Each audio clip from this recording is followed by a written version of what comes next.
Heartfulness June 2025 సంచికలో మనలను సతమతం చేస్తున్న, మనకు ఏమాత్రం ఆనందం కలిగించని అంశాల నుండి బయటపడి స్వేచ్ఛ, ప్రశాంతతను పొందటానికి అవసరమైన కొన్ని దశలను దాజీ ఇక్కడ వివరిస్తున్నారు.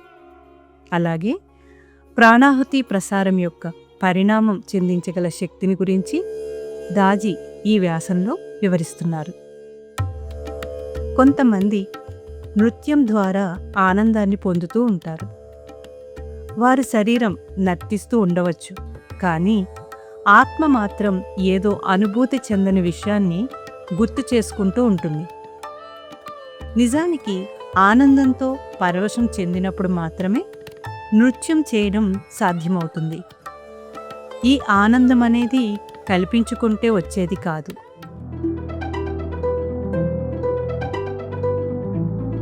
అపరిమితమైన ఆనందానికి ఏది సాటిరాదు. ఆనందం మనల్ని నాట్యం చేయించే జ్వాల వంటిది. యువతకు చదువు, కుటుంబం, స్నేహితులు వీటన్నిటితో జీవితం ఒక చిక్కుముడిలా ఉంటుంది. భావోద్వేగాలతో నిండి ఉంటుంది, లేదా ఉన్న చోటనే స్తబ్దంగా ఉండిపోతుంది. యువతతో ఆధ్యాత్మికత, విముక్తి వంటి విషయాలను గురించి చర్చించినప్పుడు వారు ఎలా అని ప్రశ్నిస్తూ ఉంటారు. ఇది వీడియో గేమ్లో లెవలింగ్ వంటిదే అంటారు దాజీ. దీనిని సాధించటానికి కొన్ని దశలను ఆయన ఇలా సూచిస్తున్నారు. మొదటి దశ, కోరికల వలయాల నుండి బయటపడి హృదయాన్ని తేలికపరుచుకోవడం. కోరికలు అనేవి ఒక పరంపరలా కొనసాగుతూనే ఉంటాయి. ఒక కోరిక తీరితే మరొకటి, తర్వాత ఇంకొకటి. ఇలా కోరికలు మనలను వెంటాడుతూనే ఉంటాయి. ఈ కోరికల చక్రం నుండి బయటపడి ప్రస్తుత క్షణాన్ని ఆస్వాదించటం నేర్చుకోవాలి. కోరికలు మిమ్మల్ని నిర్వచించవలసిన అవసరం లేదు. వాటిని వదిలివేసినప్పుడు మీ హృదయం తేలికపడుతుంది. జీవితంలోని ఆనందాలను అందుకోవడానికి సంసిద్ధం అవుతుంది. రెండవ దశ, భయం, తీర్పు వంటి అదృశ్య సంఖ్యల నుండి మీ మనసులను విముక్తం చెయ్యండి. భయం, స్వీయ సందేహం, ఇతరులు మన గురించి ఏమనుకుంటారో అనే భావన, ఇవన్నీ మీ మనసులను బంధించే అదృశ్య శృంఖలాలు. ఒకరిని మనం సంతోషపెట్టవలసిన అవసరం, మనల్ని మనం నిరూపించుకోవలసిన అవసరం, పరిపూర్ణులం అనిపించుకోవాల్సిన అవసరం లేదు. ముందు ఈ అంతర్గత భావాల నుండి బయటపడితే మనసు స్పష్టత, ధైర్యం, మౌన విశ్వాసంతో దూసుకు వెళుతుంది. ప్రపంచం పట్ల మీ అవగాహనను మారుస్తుంది. ఈ కనిపించని సంఖ్యలను ఛేదించటం అనేది ఒక అవగాహన ప్రక్రియ. మూడవ దశ, గతాన్ని అక్కడే వదిలివేయండి. వెనకకు తిరిగి గతాన్ని తరిచి చూడకండి. వర్తమానంలో బ్రతకండి. గత జ్ఞాపకాలు భారంగా ఉంటాయి. అవి మీ గమనాన్ని నెమ్మదింపచేస్తాయి. క్షమించవలసిన వాటిని క్షమించి, వదిలివేయవలసిన వాటిని వదిలివేస్తే మనసు తేలిక పడుతుంది. ఫలితంగా వర్తమానం సజీవంగా, ఉత్సాహంగా మారుతుంది. ప్రశాంతత అనుభవంలోకి వస్తుంది. నాలుగవ దశ, మీ ఆత్మకు నిజమైన గృహం దైవత్వం. ఆ దైవత్వాన్ని స్వీకరించేందుకు ధ్యానం తోడ్పడుతుంది.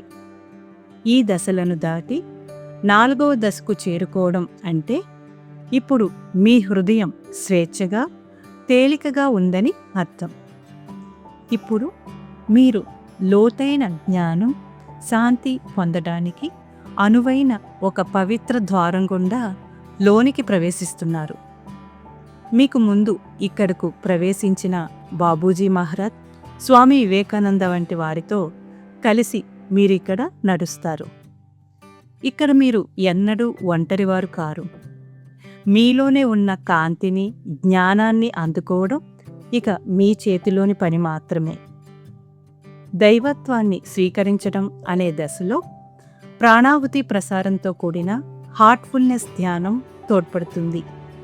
ఈ ధ్యానం మన దృష్టిని హృదయ కేంద్రం వైపుకి మళ్లిస్తుంది. ప్రాణః అంటే శక్తి, ఆహుతి అంటే సమర్పణ.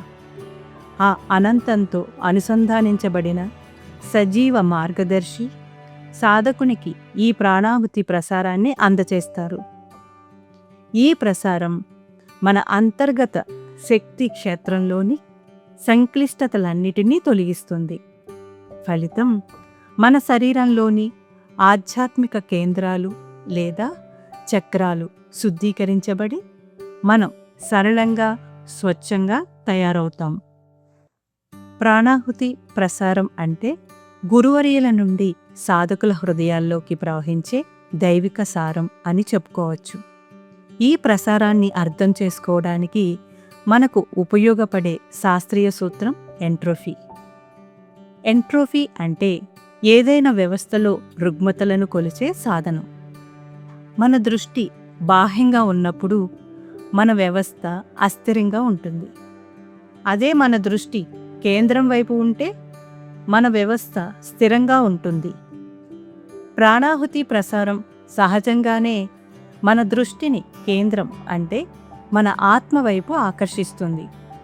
కాబట్టి మన వ్యవస్థ స్థిరంగా మారుతుంది. ఆధ్యాత్మికత మార్పును కోరుకుంటుంది. ఈ మార్పును నిరోధిస్తున్నదేమిటి? మన గత సంస్కారాల భారం.